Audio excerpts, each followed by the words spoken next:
YouTube kuzatuvchilarimiz uchun Koreyaning Erkatoy kelinidan hammaga salomlar. Koreyaga 2025-yil sentyabr oxirida kelganman va o'shanda ulug' oylarimizdan biri Mavlud oyi edi. Uydagilarim Mavlud o'qitib, uyda duolar qilib, aeroportga kuzatib qo'yishgan.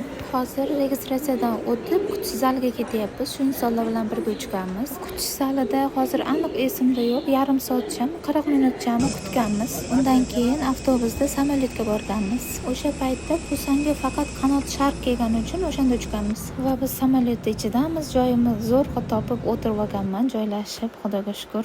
Va hamma insonlar bilan duo qilib turganmiz. Samolyotimiz eson-omon havoga ko'tarilib olsin deb va biz eson-omongina ko'tarilib olganmiz. Ma'lumot uchun men 27 yoshimgacha chet davlatga chiqmaganman, shuning uchun menda uncha qo'rquv bo'lmagan. Lekin 27 yoshimda birinchi marotaba samolyotga 5 oylik homilam bilan chiqqanman. Qo'rqmaganimni qaranglar, lekin mendan tashqari mendan katta homilali qizlar ham bor edi, shuning uchun qo'rqmagan bo'lsam kerak. Hozir o'ylasam qo'rqib ketaman. Manzaraning chiroyliligini qaranglar, kechqurun uchganim uchun juda ham chiroyli ko'ringan.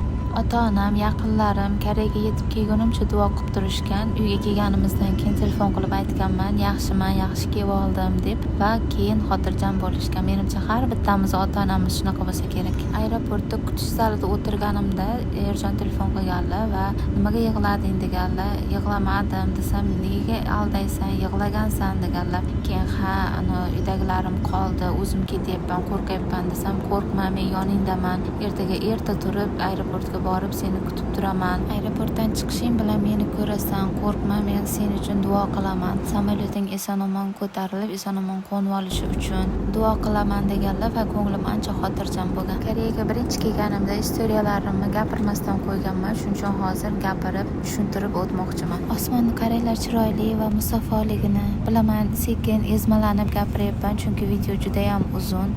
YouTube'da tezlashtirish versiyalari bor, tezlashtirib ko'rasizlar degan umiddaman. Va nihoyat 6 soatdan oshiq parvozdan keyin biz Koreyaga yetib kelganmiz. Va nihoyat biz yetib keldik va qo'nishni boshladik. Hammamiz duo qilib turganmiz, eson-omon qo'nib olaylik deb. Va nihoyat biz qo'ndik. Samolyotda ko'tarilishi va qo'nishi oson emas ekan. Men oldin o'ylardim, chetga chiqish mazza, samolyotda uchish mazza deb. Men o'ylaganchalik mazza emas ekan. Aeroportdan chiqqanimda va'daga vafo Erjon kutib turgan ekanlar gullar bilan va biz uyga yo'l olganmiz. Aeroportdan uyimizgacha ham 2 soatlik yo'l ekan. 2 soat shu manzarani tomosha qilib kelganmiz. Boshida kelganimda har bitta narsa men uchun qiziq edi. Har bitta narsani videoga olishga, rasmga olishga harakat qilardim va istoriyalarimga qo'yishga harakat qilardim. Postimga hech qo'ymagan ekanman. Ko'p narsalar o'chib ham ketgan. Uyga kelib, kiyimlarimizni alishtirib, dengiz bo'yiga ovqatlanishga borganmiz. Ozgina sayrcha qilib kelamiz deganmiz. Sho'rog'im charchading deganlarda, yo'q charchamadim, aylagim kelyapti deganman. Chunki samolyotda ko'tarilib olgandan keyin uxlab keldim mazza qilib. O'sha kuni birinchi marta dengizni ko'rganim uchun hammasi menga qiziq edi. Hozir qizig'i ham qolmagan, chunki har kuni boraveramiz, ko'raveramiz, sizlarni ham bezib bordik. Ovqatlanib bo'lganimizdan keyin Daiso'ga kirib, quruq mevalar solishga idishlar olganmiz. Undan keyin yerdan chiqib magazinga kirib, ichishga narsa olganmiz.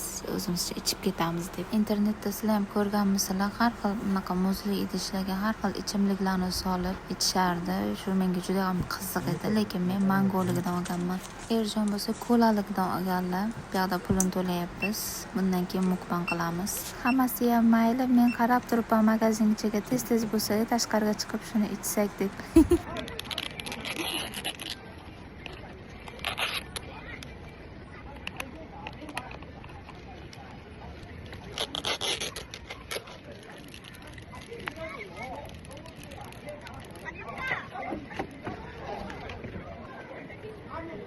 여보, 이걸로 조금 먹고 이거 젓가락 넘쳐. 이걸로 조금 먹어요.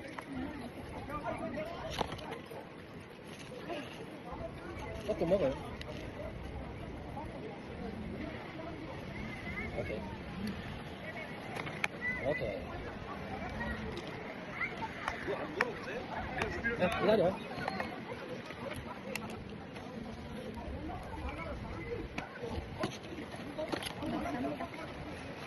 바람이 많이 분다.